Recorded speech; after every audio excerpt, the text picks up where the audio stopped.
People believe in mostly just getting sales, but I can tell you, after building an 8 to 9 figure e-commerce business, if you don't have customer retention, you are basically going to hit your profit margin. That's what I will tell you. Now, I felt like it was not important. I don't have to spend a lot of money trying to do this, or when I make a lot of money, I can come back and think about it. But I will tell you right now, if you're starting out and you're watching this, the best thing you can do for yourself is to absorb what you get and implement what you can.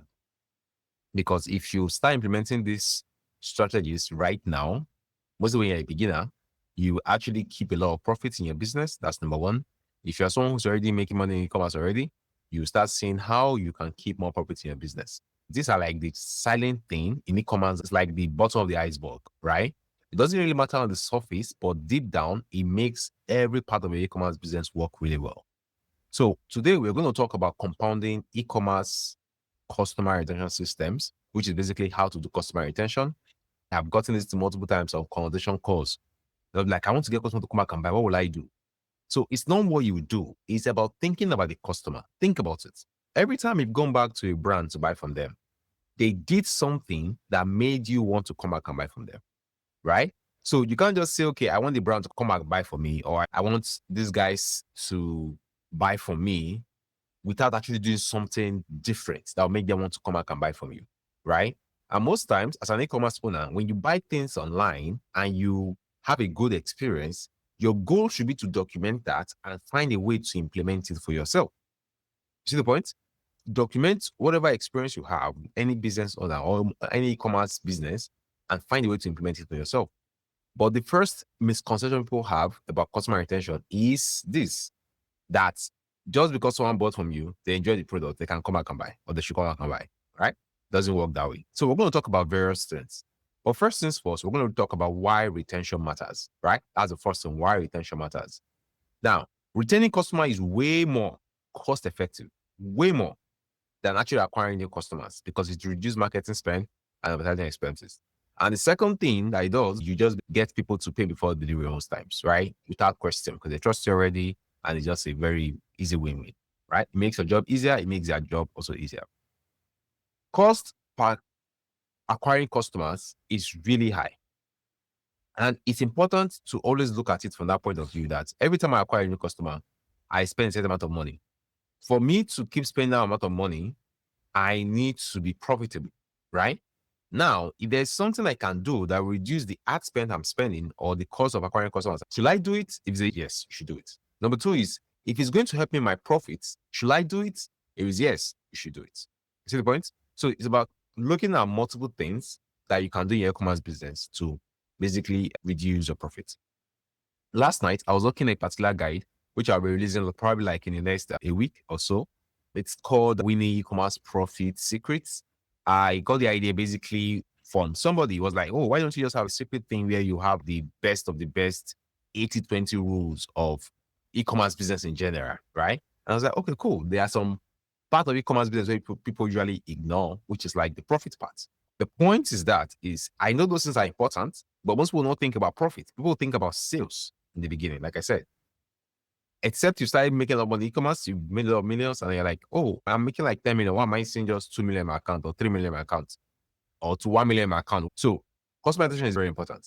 Number two reason why it's very important is repeat customers are more likely to purchase additional products or services from you, increase the lifetime value to the business, and make you a lot of money. Once you understand that if people come back and buy from you, you are actually making a lot of money, right? And because you can either sell more products or you sell the same product to them. We're going to talk about that. But once they come buy from you, you're going to make a lot of money. You want to do everything in your power to do that stuff, to make that stuff possible. The next one is high retention rates leads to a more stable revenue stream and improved profitability over time. Because if you know that it takes 3 months for an average customer to come and buy for you, and 30% of your customers always come and buy from you, that's a very good way to look at your business. For us, it's around like 15% right now, which is very low. I'm trying to increase that as much as possible. The point is, we are very intentional about it now. We are trying to get every customer that buy from I can buy again. Most customers don't need your product. Depending on the product you're selling, also some products are not the product that you can buy twice. Of course, if it's a supplement, you should be getting like 30% of them coming back to buy from you. If it's a gadget, you should be like about 10% of them coming back to buy from you. But the biggest number is not just the customer coming back, it's the referral, which we're going to talk about also. Okay. So high retention rate leads to a more stable revenue stream. If people are going to keep coming back to buy your products, it makes your life 10 times easier. Okay. Now, the next one is customers who trust the brand are more likely to make repeat purchase without needing significant convincing. If someone has bought from me already, if they come back to buy again, you don't have to over convince them. Now, I have made this mistake where when a customer bought from us, we don't even take care of them. We don't even look at them. So when they come back and buy again, they still say, I'm buying again. Hope people we basically make sure everything goes fine this time. Because we didn't take care of them the last time, when they come back again to buy, they still have this doubt in their mind.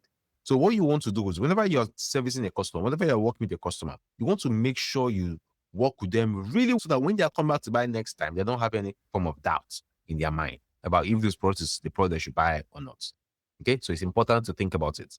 Because if you really think about customer retention as the end goal, which should be the end goal of every business at the end of the day, right?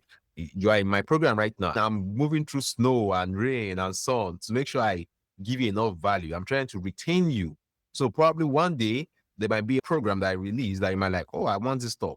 And you get it because you had a good experience. It's the same thing on the e-commerce business. When we sell the product to a customer, we want to pull up with them, ask them if they need anything else, and just make sure we are on the good side of their books so that one day we have a new product or they think about us or they're talking to a friend, they can say, hey, I have these guys I bought the stuff for. Let me send their contact to you on WhatsApp.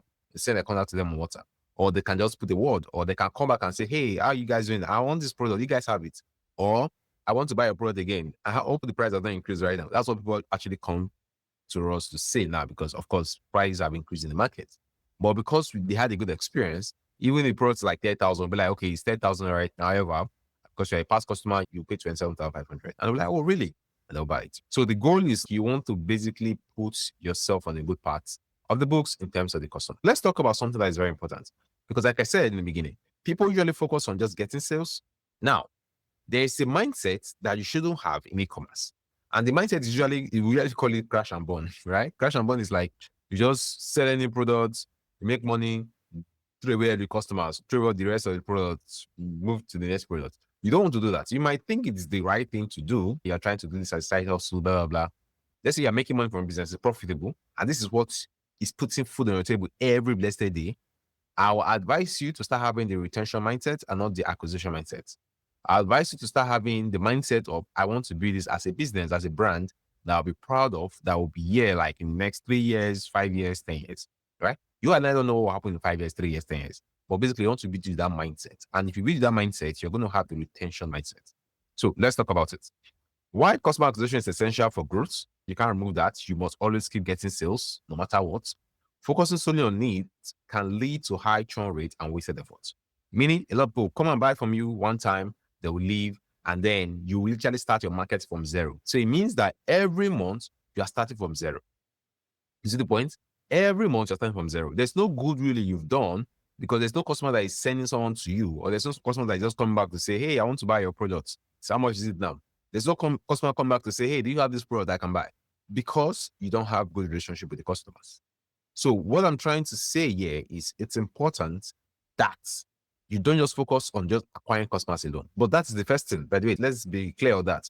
The first thing you should always do is acquire customers. The second thing you should do is retain customers, right? In business, all about acquiring and retaining customers. In a nutshell, that's what business is, right? You acquire customers. I'll call it acquire customers, service customers, and retain customers, basically, right? Because we acquire customers with ads, then we serve the customer by giving them our products, and then we retain them at the end of the day. But you must start with acquisition. Very important. But don't stop at just acquisition and servicing.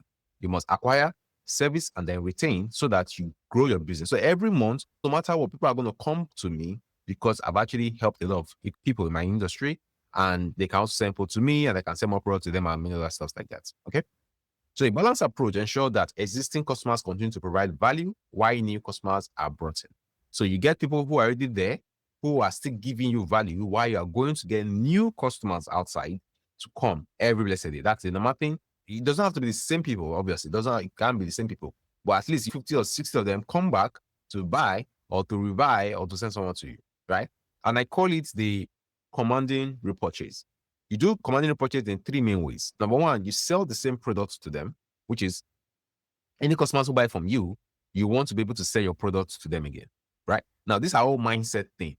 These are all mindset things. Now, the first command when you are recommending purchase is the same product. You are thinking about selling them the same products, right? That's the first, that's the easiest thing because they bought it already. It's the product they can buy again.